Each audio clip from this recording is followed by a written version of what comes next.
So quickly checking in again. I've been doing a lot recently, and through that, I haven't been able to do the things that people would usually label as important, things that are part of a daily routine that most people think is as a part of the normal. I haven't had chances to do those things. I've stayed in port. I've made things like working out more important than shaving. I've made things like getting out for my morning walk more important than making myself on point. I've made it more important that if I have to skip brushing my teeth, even if it's 30 seconds, if it's that down to that important, those 30 seconds to get ahead in business, then I'm sacrificing those 30 seconds.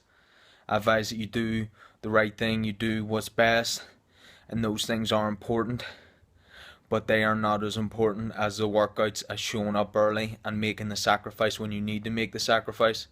If you can grasp that, if you can understand that, then you'll get ahead. Because at the point of exhaustion, at the point that you may feel exhausted, is also the point of the most greatest bliss. Because you can feel what it's really like whenever it's at the end. And you realize it's just another rest period away. It's another sleep away. It's another meal away from you being fully recuperated from a limit that you thought you could never reach. And as you keep going, as you keep pushing beyond it, you just prove to yourself over and over and over again how much that these concepts and mental constructs that people have put on you every time is that's your limit. Just because a doctor said it, just because some athlete before you said that was the limit. How many times do we over and over again show that previous records can be beaten? That people always believe when someone does something, they think that's the limit. It has never been the case. There's always someone that outdoes it.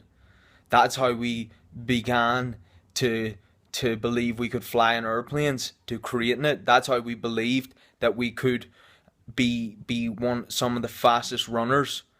But previous world records were set and people thought no one would ever beat it. And then people kept beating it and kept beating it and kept beating it. People thought that the big houses were the limit. But houses are getting better and better each and every year. It's because we keep outdoing what we previously thought was the best. And if you want to get to that stage, then you got to test yourself. As I go out and push myself, I know that this is nowhere near the limit. I know this is not even exhaustion. Some people would have said exhaustion was a long time ago. This isn't exhaustion. This is just my body letting me know I'm pushing the previous boundary. I keep going and I keep pushing. And then I will rest and I will recover. And I will come back far stronger because of where I've pushed myself.